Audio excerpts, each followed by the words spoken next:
ඔබේ දරුවාට නව සිග්නල් දල්තාලේපිය ලබා දෙන්න. සිරිලක සිනා සුරැකේවා.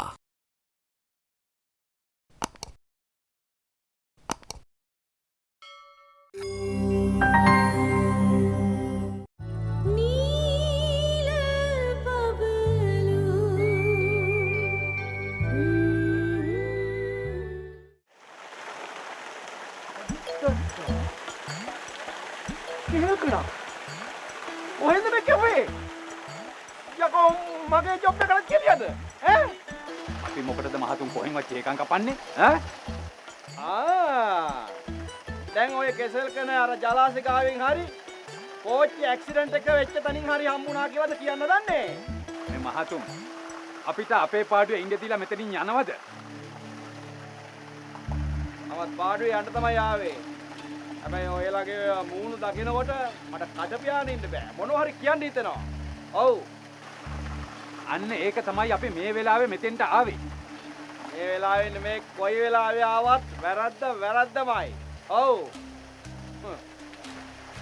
මේ මහතුන් මම කිව්වනේ තමුන් වගේ අපි එක එකාගේ දේවල් හොරකම් කරන්නේ නැහැ. එහෙනම් අර කොහෙවත් එන කෙල්ලක් හොරකම් කරන ඇවිල්ලා හිටියේ. කෙල්ල නෙමෙයිනේ නේ. කෙල්ලක් නේ. අපි ඒ දරුවව හොරෙන් තියාගත්තේ නෑ. ඒ දරුවා කැමැත්තෙන් හිටියේ. මේ මණිකේ ඒ කතාව බල්ලට දාන්න. අර මොනවද වෙලා හිටියා වගේ ඒ කෙල්ලව ගේ ඇතුලට දාගෙන ඉන්නකොට අපි දන්නවද ඒ කෙල්ල කැමැත්තෙන්ද අකමැත්තෙන්ද හිටියා කියලා? මහතුන් දැන් කියන්න ඕන ටික කිව්වනේ. අනික ඒ දරුවා යන්න ඕන තැනට ගියා. ආයේ ඒ ගැන කතා කරන්න ඕනේ නැහැ. එච්චරයි. ඔයලා කොහොමද එහෙම කියන්නේ? මම කියනවා විතරක් නෙමෙයි. ඔයලාට මං ආයේ මේක මේ වගේ දේවල් කරන්න ඉඩ තියන්නේ නැහැ. ඒක දැනගනින්න. අනුන්ගේ දරුවෝ හොරකම් කරපු හොරු. උඹලා හොරු. මේ මහතුන් කට පියා ගන්නවා. කට පියන්නේ? ඔව්. කට පියන්නේ මම. ඒ! වරේව්! පෙන්නාල දරුවෝ හොරකම් කරපු ජෝඩු ඇවිල්ලා. වරේව්! ගමේ වරේව්! උඹලගේ දරුවෝ පරිස්සම් කරගනින්න. මේ දරුවෝ හොරකම් කරන ජෝඩුව. වූ! වූ! වූ! ඉස්කෝලේ! එලලා! වූ! වූ! ඉස්කෝලේ! යනවාද? එන්නේ! වූ!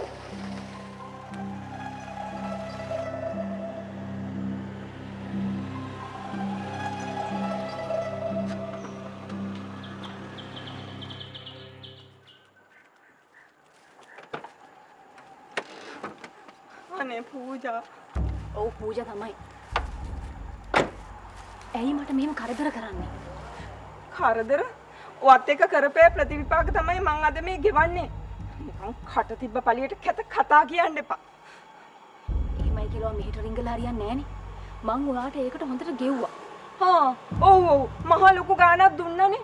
කෝටි ගාණකට දීපල ටික විකුණලා මට මේ සොච්චමක් දීලා මාව දැන් අසරණ කරලා මං වාගේ මීට කලින් උදව් වෙලා නැහැ පූජා.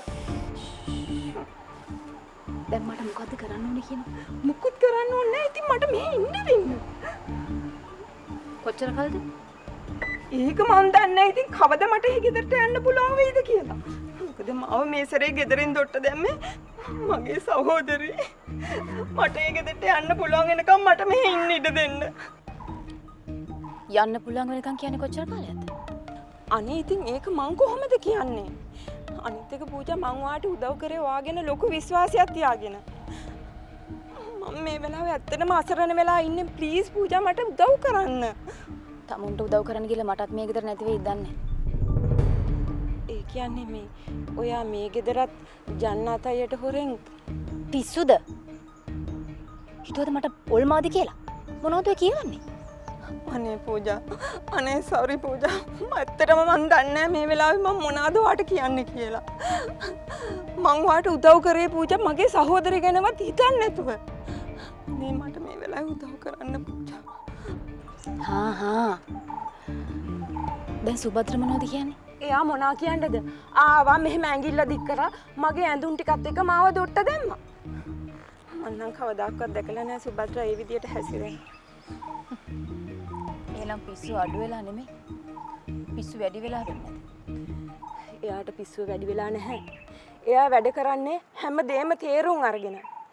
මම නම් හිතන්නේ මේ කේස් එක උනත් එයා ලේසියෙන් අතාරී කියලා. ඒව කොහෙද මගෙත් එක්ක? එයා දන්නේ මේ පූජා කියන්නේ කවුද කියලා. මේ පූජා කාටවත් පෙරදිච්ච නැති කෙනෙක්. ඉතින් ඔයා හිතනවද පිස්සෙක්ට පරදී කියලා? හරි පූජා. ඉතින් මං දන්නවනේ ඔයා තමයි දිනන්නේ කියලා. ඉතින් මට මෙහෙ ඉන්න ඉඩ දෙන්න. එතකොට අපි දෙන්නටම පුළුවන් එකට එකතු වෙලා වැඩ කරන්න. නෑ. මට ඔයාගේ උදව් අවශ්‍ය නැහැ. ඔයා හැමතිස්සෙම මාව පාගලම්නේ කතා කරන්නේ. එහෙම කතා කරන්න එපා පූජා. මම හිටියේ නැත්තම් ඔයා අර දීපල විකුණන්න තියා ඒවට අත තියන්න හම්බෙන්නේ නැහැ. අනිත් එක සුභද්‍රා නීතිය පැත්තෙන් ආවොත් එහෙම මට පුළුවන් ඔයාගේ පැත්තට කතා කරලා අපි දෙන්නටම උනත් බේරෙන්න.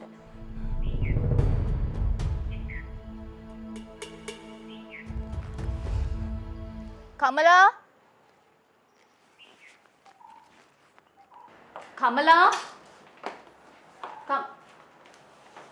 නෝනා මෙයාට ඉන්න වෙන කාමරයක් ලෑස්ති කළ දෙන්න. මොනවාද බලන්නේ? ගිහලා කාමරයක් ලෑස්ති කරනවා.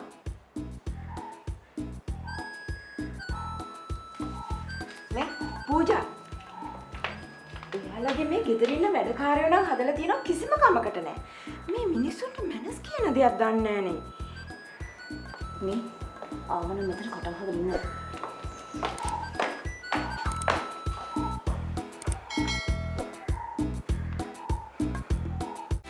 100% ස්වාභාවිකව ලබාගත් සාරයන් සමග නව ලයිෆ් බොයි කෝමාරිකා.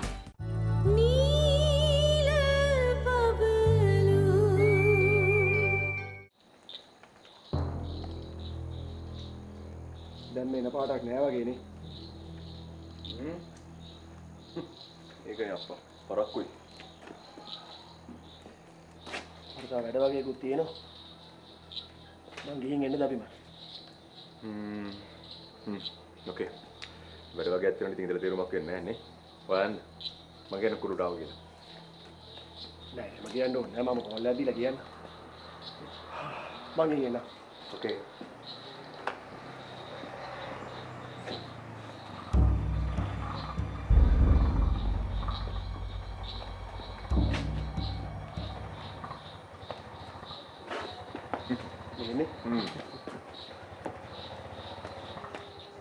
අබිමන් ඇවිත් ගොඩක් වෙලාද? මම නම් ඇවිල්ලා ටිකක් වෙලා මේ ආදිත්‍ය මට කලින් ඇවිල්ලා හිටියා. ආදිත්‍ය උරුලට ඉතින් අභිමන් ඉන්නකොට මාව පේන්නේ නැහැ නේද? ඒක තමයි නේද පුතේ. එහෙම තමයි ඉතින්. අබිමන් ඉන්නකොට ආයුව පේන්නේ නැහනේ. එහෙම දෙයක් නෑ. මේ චෙක්අප් එකකට ගියා කියලා මොකද උනේ? ඔව් අබිමන්. අම්මා පහුගිය කාලේ අසනීපෙන් හිටියේ. ඉතින් අම්මව චෙක් කරන්න ගියා. ඒ ගමන්ම මාත් පොඩි චෙක්අප් එකක් කරගත්තා. රිපෝට්ස් නම් එන්නේ හෙට. දැන් ඉතින් අම්මයි දුවයි දෙන්නම ලෙඩු. ඉතින් අයියා මේ මෙතන කතා කර ඉන්නේ. යම් පුතේ ඇතුළට. ආන්ටි මේ මම තියා පාරක් වුණා. මං ගිහින්. ඉතින් පුතේ මොනවා හරි දීලා යමු. නෑ ආන්ටි. ඕගොල්ලෝ කතා කරගෙන ඉන්න. මං යන්න. මේ යන්යා මොනවද බීලා? නෑ කමක් නෑ. මං ආදිත්‍ය යන් ඇතුළට. එන්න පුතේ එන්න. යන්න.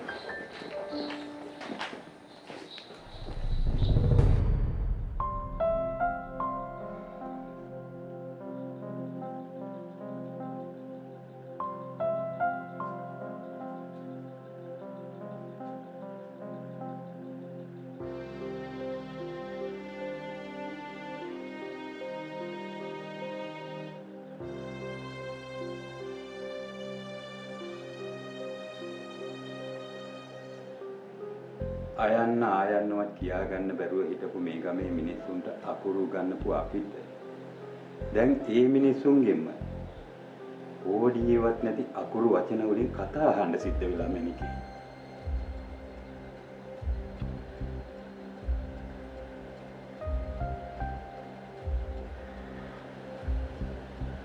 මේක අපේ කර්මේ මහත්තයා. අපි දැන් මහතුන්ටත් වඩා අන්ත වෙලා.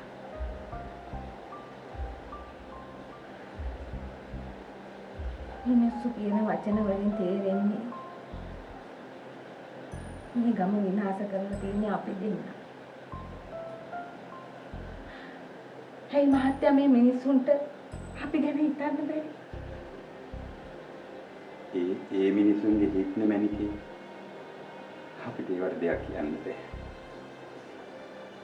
අනිත් එක නීතියට අනුව වුණත් අපි කරලා තියෙන්නේ වැරද්ද. ඒකනේ මහතුන් වුණත් අර විදිහට අපිට කතා කරන්නේ. මේ මිනිස්සුන්ගේ කතා අහගෙන අපි කොහොමද මේ ගමේ ඉන්නේ? ඒක මගේ හිතට ආවන්නේ මහත්තයා. මැනිකට විතරක් නෙමෙයි. මටත් දරා ගන්න බෑ මැනිකේ.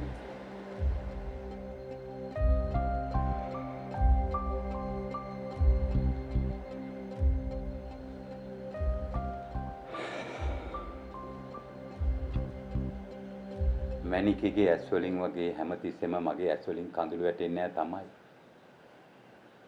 ඒත් මගේ පපුව හැමතිස්සෙම අඬනවා මැනිකේ. ග්‍රාම සේවක මහත්තයාගේ ඉඳා හැමෝටම දැන් අපිව පිළිකුල් වෙලා. ඒ වගේම තමයි මැනිකේ. කාලකදී හොඳ දේවල් කාලකදී නරක වෙනවා. ආගම දහමට අනුව වුණත් එහෙමනේ. ඒකනේ මේ ගමේ මිනිස්සු අපිට යන්න කියලා කියන්නේ මේ ගමේ. එහෙම ගියොත් අපිට මේ ගමේ පාවෙ මැනිකේ. මටත් දැන් ඇත්තට මේ පාවෙලා තියෙන්නේ. අපි මේවා දාලා කොහේ යන්නද මැනිකේ? මහත්තයා හිට අපි සුදු මැනිකේව බලන්න ගිහින් එනකොට ඒ අවට තැනක් බලමුද අපිට ජීවත් වෙන්න. සල්ලි අඩුපාඩුවක් වුණොත් අපි මේ දේවල් විකුණලා දාමු. හිතේ සතුටක් නැතුව කමේ මිනිස්සුන්ට අපිව රූසන්නේ නැතුව අපි කොහමද මෙහෙ ඉන්නේ? අපිට මුළු ජීවිත කාලෙම හුස්ම දීපු ගම දාලා අපි කොහොමද යන්නේ මැනිකේ? අපිට මේ ගම හුස්ම දුන්නට මේ ගමේම මිනිස්සු අපේ හුස්ම ගන්න හදනකොට අපි කොහොමද මහත්තයා තවත් මේ ගමේ ජීවත් වෙන්නේ? අනිත් එක අපිට සුදු මැනිකේ වුණත් නිතරම බලන්න පුළුවන් නේ. ඒත් ඒකට සුදු මැනිකේ කැමති වෙයිද? සුදු මැනිකේ අකමැති වෙන එකක් නේ. මං කීවේ යාළගේ පවුලේ උදවිය. එයාලා මොනවා කියන්නද? අපි ගන්න අපිටම තැනක් නේ. අපේම සල්ලි වලින්නේ. එයාලට මොනවත් කියන්න බෑ. මැනිකේ අපි නොහිතුවට කොළඹ මිනිස්සු හරි වෙනස්. මේ ගමේ මිනිස්සු වගේ නෙමෙයි. කොළඹ මිනිස්සු ගමේ මිනිස්සු වගේ නෙවෙයි නම් කොච්චර හොඳද මහත්තයා? මේ ගමේ මිනිස්සු වගේ නැති එකමයි හොඳ. ඒක තවත් ප්‍රශ්නයකට අතවැණීමක් කියලා මට හිතෙනවා මැනිකේ. ඒ මොකද? ඒ මොකද කියලා මට හරියටම කියන්න බෑ. ඒත් ඒක මට දැනෙනවා. එතකොට මහත්තයා කියන්නේ මේ කතා අහගෙන තවත් මේ ගමේ ඉම්මු කියලාද?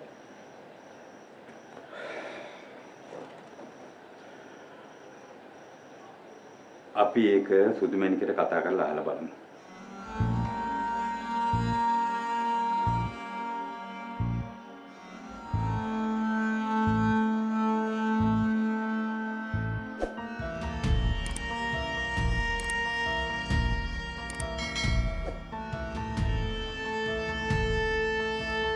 සර්ෆික්සල් හයිජනික් ක්ලීන් කොරෝනා වෛරසය 99.9ක් විනාශ කරනවා. හොඳ වැඩවලට ඊට කොරෝනා වලට තිත.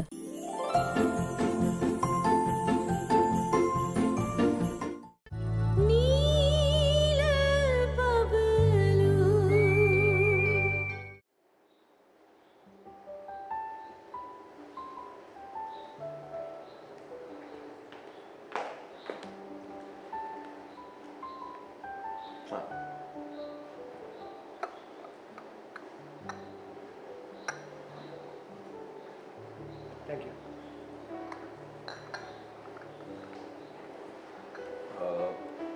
පෙර මොකක් හරි වැඩක් දාන්න දෙන්නේ. දැනට නම් නෑ. ඇයි අබිම? එහෙනම් මං හිතුවේ ඔෆිස් යන ගමන් ඔයා පික් කරලා එන්න. අනේ අබිම ඇයි ඒ? බැරිද? ඔෆිස් එක කට්ටිය වයනකම් බලන්න ඉන්නකුත්. කුරුළු හදන්න ආපහු ඔෆිස් යන්න. තාම තීරණය කරලා නෑ ආදිත්‍ය. නෑ. මම නම් කියන්නේ නිකන් මේ නැති ප්‍රශ්න ඇති කරගන්න ඕනේ නෑ කියන්නේ. නැති ප්‍රශ්න කියලා කිව්ව මට ඒක තේරෙන්නේ නැහැ. ඇයිද? කුරුළුට මෙච්චර කාලයක් සිද්ධ වෙච්ච ප්‍රශ්න නැති ප්‍රශ්න නෙමෙයිද? ඒ ප්‍රශ්නනේ. හැබැයි ඉතින් ඒ ප්‍රශ්න උනේ ඔෆිස් ගියා කියලා නෙමෙයිනේ නේ? හා? අනිත් එක තියානේ මාත් එක්කනේ. මගේ ඔෆිස් එකනේ. මම හිතන්නේ ප්‍රශ්නයක් වෙයි කියලා. නෑ මට මේකට කියන්න බෑ. කුරුළු. මම නම් කියන්නේ ඔයා තව ටික දවසක් මේ ගෙදර හිටියොත් හොඳයි. නෑ මම නම් හිතන්නේ ගෙදර ඉන්න හොඳයි කියලා. ගෙදර හිටියම තමයි නැති ප්‍රශ්න උඩට යන්නේ. මම එන්න. හිරුද මාත් එක්ක. අභිමන් මේ ඔයා හදන්නේ කුරුළුව බලෙම ඔෆිස් එකට අරන් යන්න? මම කවදාවත් කුරුළුවාට එහෙම බල කරලා තියනවද? අනේ නෑ ආදිත්‍ය. අබිමන් මට කවදාවත් කිසිම දෙයකට බල කරන්නේ මම ඉතින් ඔය ගැන කතා කරන්න දන්නේ නැහැ. හැබැයි මම එක දෙයක් දන්නවා. දෙයක් කරන්න කලින් හොඳට හිතලා බලලා කරන්න. මොකද ඔයා කරන වැඩ වලින් අවසානයේ දුක් විඳින්නේ අහිංසක සුභද්‍රාන්ටි. ඔබ දැක්කනේ. ඔයාට ප්‍රශ්න ඇති වෙනකොට සුභද්‍රාන්ටි කොයිතරම් මානසික විඳවනවද කියලා, කොයිතරම් ප්‍රශ්න වලට මුහුණ දෙනවද කියලා. මෙමය ඉතින් උන දේ වුණා. අයි නම් ඒ වගේ දෙයක් වෙන්නේ නැහැ. කමක් නැහැ. ඔයා කල්පනා කරලා බලලා මට කියන්න. මම කියන්න. එකපාරට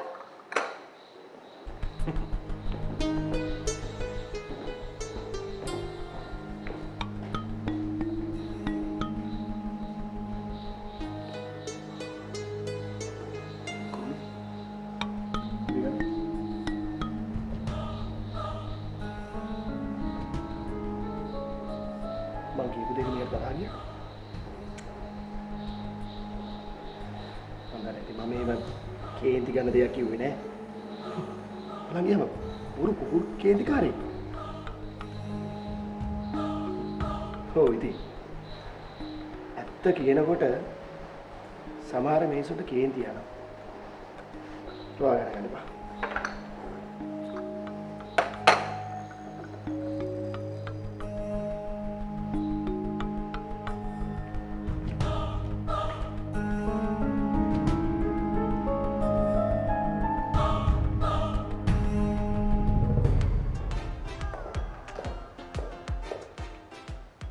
කවුද මේ?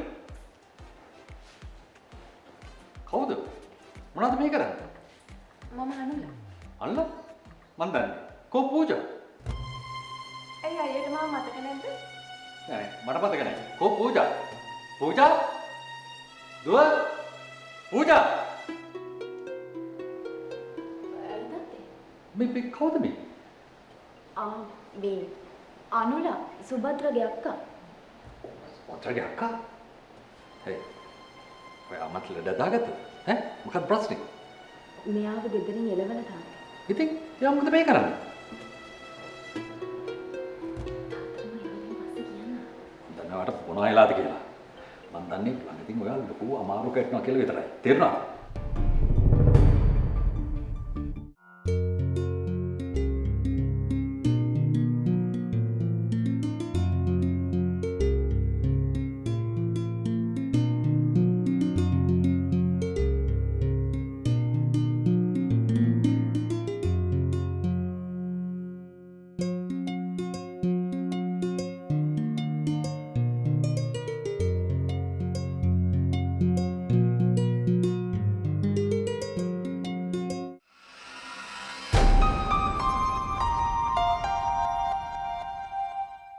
පූජා ගොඩක් කාලෙට මම එයාගේ සහෝදරයෙක් කියලා දැනගන්න. මන් දන්නේ. කරනවා නම් තියනවා වැඩක් කරන්න. මොකද දැන් අර ඔයාගේ සෙක්‍රටරිත් නැති එකෙක් ගන්නකො මාව සෙක්‍රටරි හැටියට. එතකොට ඉතින් මේ ප්‍රශ්න ඔක්කොම ඉවරයි.